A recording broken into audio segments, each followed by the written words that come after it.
નર્મદા રાજપીપળામાં lady સિંઘમનો action. Rajpipla નગરપાલિકામાં chief officer Vaishali Variya બન્યા લેડી સિંઘમ. શહેરમાં દબાણ કરનારાઓ અને પશુપાલકોને પાલિકાનું 5 દિવસનું અલ્ટિમેટમ. 5 દિવસમાં લારી ગલ્લા, કેબિન સ્ટોલ અને ગેરકાયદે દબાણ જાતે હટાવો. રખડતા ઢોળ હવે સીધા ડબ્બે પુરાશે.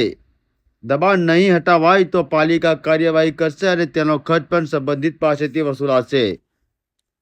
રાજપીપળાના રસ્તા, ફૂટપાથ અને જાહેર જગ્યાઓ પર કચરો ફેંકનારાઓ સામે પણ કાર્યવાહી શરૂ કરવામાં આવી છે.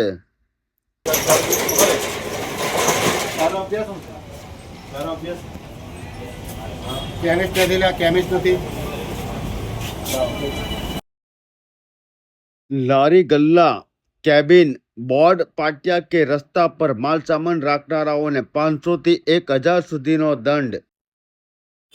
ગાંધી ચોક પાસે ખેતેશ્વર મેડિકલ સ્ટોર પણ સીલ. દુકાન બહાર કચરો અને મેડિકલ વેસ્ટ નાખવા બદલ દંડ ફટકારાયો હતો. દંડ ન ભરાતા પાલિકાએ દુકાન સીલ કરી દીધી. અત્યાર સુધીમાં 70 દુકાનદારોને નોટિસ અને 40 દુકાનદારોને દંડ કરવામાં આવ્યો છે. રાજપીપળાને સ્વચ્છ અને દબાણ મુક્ત બનાવવા હવે પાલિકાનો સિંઘમ સ્ટાઇલ એક્શનમાં. તમારા વિસ્તારમાં પણ આવી કાર્યવાહી થવી જોઈએ, કમેન્ટમાં જણાવો.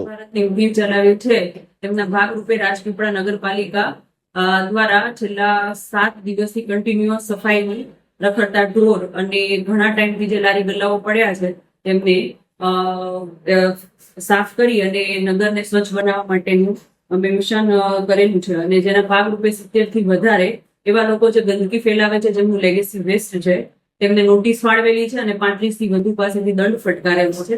અને સરકારી કાર્યવાહીમાં જેમને પણ અવરોધ કરવાનો પ્રયત્ન કરેલો, ઘણું મનાવા છતાં પણ સપોર્ટ ન કરતા એક દુકાન સીલ પણ કરવામાં આવે છે.